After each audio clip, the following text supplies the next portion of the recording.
नमस्ते दोस्तों। मैंने अभी मुर्गी पालन करने के लिए देख रहे। अभी मेरे को उसका सर्टिफिकेट लेना है। वो जगह पे मेरे को जाके देखना है कौन सा किधर मिलता है, वो मेरे को पूछताछ करना है। वही थोड़ा पुणे में जाके मैं पूछताछ करने वाला है। पोल्ट्री फार्म का ट्रेनिंग लेने के लिए दादा साहब भूले ने मेरे को मिला था।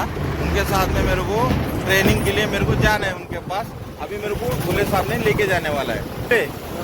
सांगा ना, मला कुठं घेऊन जाणार आहे तुम्ही? खडकीला खडकीमध्ये आंटीवर केंद्र खडकी आणि मुंबई हायवे मुंबई आणि पुणे ह्यावेळेला आहे ना? हा शिवाजीनगरच्या पुढं.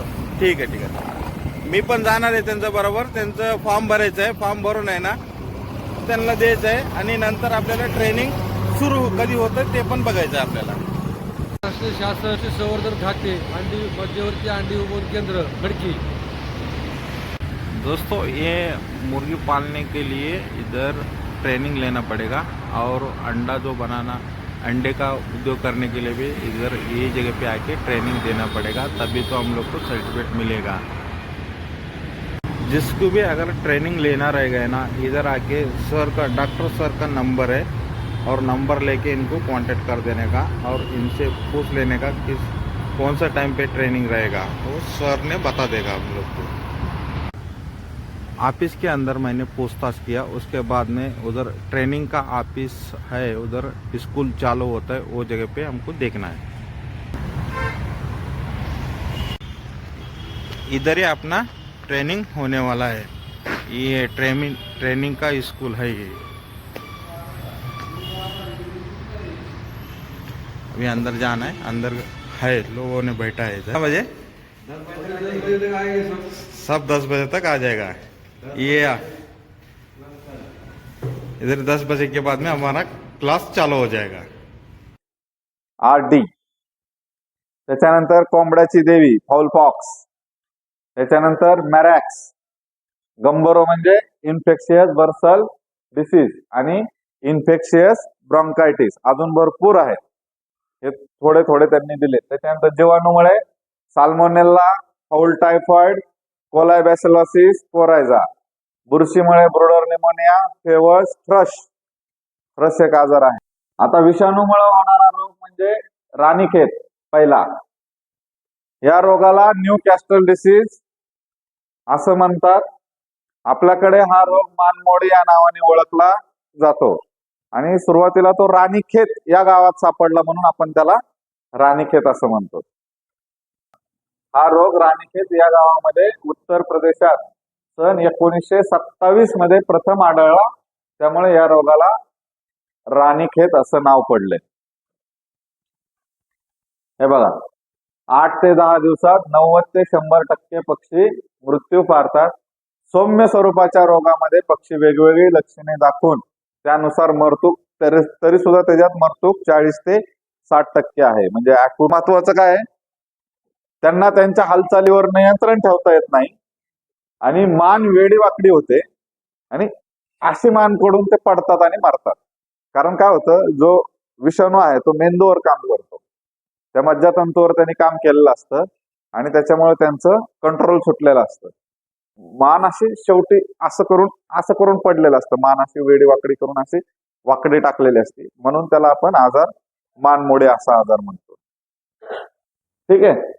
आता बाकी काय ह्याच्यामध्ये जुलाब होतात, नागपुडीतून चोचीतून पातळ चिवट पदार्थ येतं. ठीक आहे. जुलाब कसले होतात, पिवळसर आणि पातळ. तर ठीक आहे, जुलाब म्हणजे पातळच असते आणि त्याचा एक विशिष्ट प्रकारचा घाणेरडा वास येतो. ठीक आहे. हे बघा, काही पक्ष्यांमध्ये मज्जासंस्थेचा आजार होऊन पक्ष्याची मान व डोके, लसीकरण कधी कधी करायचं लस. ब्रॉयलर मध्ये 5व्या दिवशी लासोटा देतोय ना आपण, आणि त्याच्यानंतर पुन्हा 21 ते 28 दिवसामध्ये परत रिपीट करायची. काय होतं, डोक्यामधील तुरा, जिथं पिसं नाहीत तिथं सगळीकडं गाठी येतात. खालची त्वचा, या ठिकाणी प्रथम त्वचेवर फोड येतात. त्याला फोड आले तर ते सुरुवातीला असे पांढरे असतात आणि मग नंतर ते खपली येते. बघा, मॉर्टिलिटीचा विषय आला ना. जर त्याचं स्वरूप बदललं आजाराचं आणि त्याला जर म्हणजे निमोनिक फॉर्म झाला त्या आजाराचा, निमोनिक फॉर्म, तर मग मात्र तोंडातून नाकपुडीतून पिवळ्या रंगाचा चिकट पदार्थ बाहेर येतो. श्वास घुसमटून पक्षी अशा वेळेस मरण पावतात. न्यूमोनिक फॉर्म शक्यतो दिसत नाही, पण एखाद्या वेळेस होऊ शकतो. किंवा अशा पक्ष्यांना 5 ग्रॅम फॉस्टोसातक्लीन पावडर 1 मिली पाण्यात मिसळून 100 पक्ष्यांना रोज एकदा याप्रमाणे ती द्यायची. ठीक आहे. त्यानंतर रोगाला प्रतिबंध.